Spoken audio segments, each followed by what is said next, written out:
নহয় তুমি গালি পাৰিলে নহয় কিছুমান বস্তু আমি ওখ মানুহ না ককলৰ বা আঁঠু এইবিলাক বিষাই যায় জানানে জানো ইমান বেছি ব্যস্ত ইমান বেছি মানে কাম কৰে নহয় কামৰ নমুনা কি বুলি ক'ম বিভিন্ন আৰু সৰু মাইনাৰ কথাটো ক'বই নালাগে অলপ আইফালে দিয়া যি কি নহওক আপোনালোক সকলোকে মই আৰু সৰু মাইনাই আমাৰ পৰিয়ালৰ এইটো চেনেল আৰু এই চেনেলটি নতুন এটি ভিডিঅ'লৈ আপোনালোকক স্বাগতম জনাইছোঁ আশা কৰিম আপোনালোক সকলো ভালেই আছে আৰু কুশলেই আছে আজিকালি মানুহৰ ব্যস্ততা বহুত বেছি ব্যস্ত আমি সকলোবিলাক নিজৰ পঢ়া শুনাৰ লগতে নিজৰ ল'ৰা ছোৱালী নিজে মানে আমি যদিও ডাঙৰ হৈ যাওঁ ন মাতৃহঁতেও কিছুমান পঢ়া শুনা বিভিন্ন কামে কাজে আমি সকলো মানুহ ব্যস্ত হৈ থাকোঁ তাতে ল'ৰা ছোৱালীবিলাকক স্কুল দিয়াৰ পিছত সিহঁতৰ এক্সট্ৰা কাৰিকুলাৰ ক'ৰবাত আমি দিবলৈ মন কৰোঁ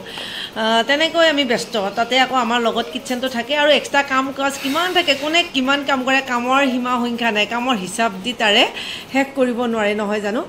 গতিকে ইমান কামৰ মাজত নাপায় নহয় গতিকে ইমান বেছি কামৰ মাজত আমাৰ গা বেয়া লগাটো একেবাৰে স্বাভাৱিক কথা গতিকে আজি মই আপোনালোকক এটি বিশেষ তেলৰ কথা ক'ম এইটো ভালকৈ দেখুৱাই আছোঁ এইটো হৈছে নেচাৰ চিয়ৰৰ কালঞ্জি তেল আপোনালোকে এইটোক ব্লেক চিড অইল বুলিও ক'ব পাৰে যদিহে আপোনালোকৰ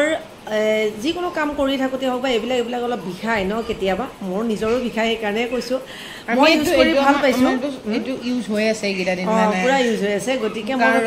মূৰৰ বিষ আপোনালোককো তাৰে মানে ফিডবেকটো দি দিওঁ গতিকে যদি আপোনালোকৰ মূৰৰ বিষ হয় তেনেহ'লে মূৰৰ বিষ উঠিলেতো আমি যি টি তেল কেতিয়াবা লগাওঁ গতিকে এই তেলটো আপোনালোকে ইয়াতে দি যদি এনেকৈ অলপমান লগাই দিয়ে খুব ধুনীয়াকৈ ঠাণ্ডা পৰি যাব বা চাপ'জ আপোনাৰ এইবিলাক বিষাই আছে যিকোনো ঠাই আমাৰ বডিৰ পাৰ্টছ যিকোনো বিষালে যদি আপোনালোকে তেলটো যিকোনো তেল দিটো আমি অলপ মালিচ কৰোঁ ন এই তেলটো দি আপোনালোকে অলপমান মালিচ কৰি দি চাব পাৰে খুব ধুনীয়াকৈ কিছু সময় পিছতে ঠাণ্ডা পৰি যায় যিহেতু আমি নেচাৰ চিয়ৰৰ এই তেলটো ইউজ কৰি আছোঁ গতিকে আপোনালোকক এইটো দেখুৱাই দিওঁ হৈছে নেচাৰ চিয়ৰৰ কালঞ্জি তেল বা ব্লেক চিড অইল বুলি আপোনালোকে ক'ব পাৰে 100% পিয়'ৰ হয় লগতে কোল্ড প্ৰেছড হয় এইটো মই আপোনালোকক বটলটো খুলি দেখুওৱা নহয় তেলখিনিও দেখুৱাই দিছোঁ একদম কালাৰ চাব দেই এই তেলটোৰ এই চাওক এই তেলখিনি আপোনালোকে যি ঠাইতে বিষ হয় খুব ধুনীয়াকৈ লগাই অলপমান মালিচ কৰি দি দিব একদম ঠাণ্ডা পৰি যাব তেলটোত আপোনালোকক দেখুৱাই দিলোঁ কেনেকৈ ইউজ কৰিব লাগে সেইটো কৈ দিলোঁ এতিয়া মই আপোনালোকক মেইন কভাৰটো দেখুৱাই দিছোঁ ইয়াতে আপোনালোকে গম পাব আচলতে এই তেলটো ক'ত ইউজ কৰিব লাগে কেনেকৈ ইউজ কৰিব লাগে আৰু ক'ৰ পৰা মানে বনোৱা হৈছে মেইনলি নেচাৰ চিয়ৰৰ এই কালঞ্জি অইলটো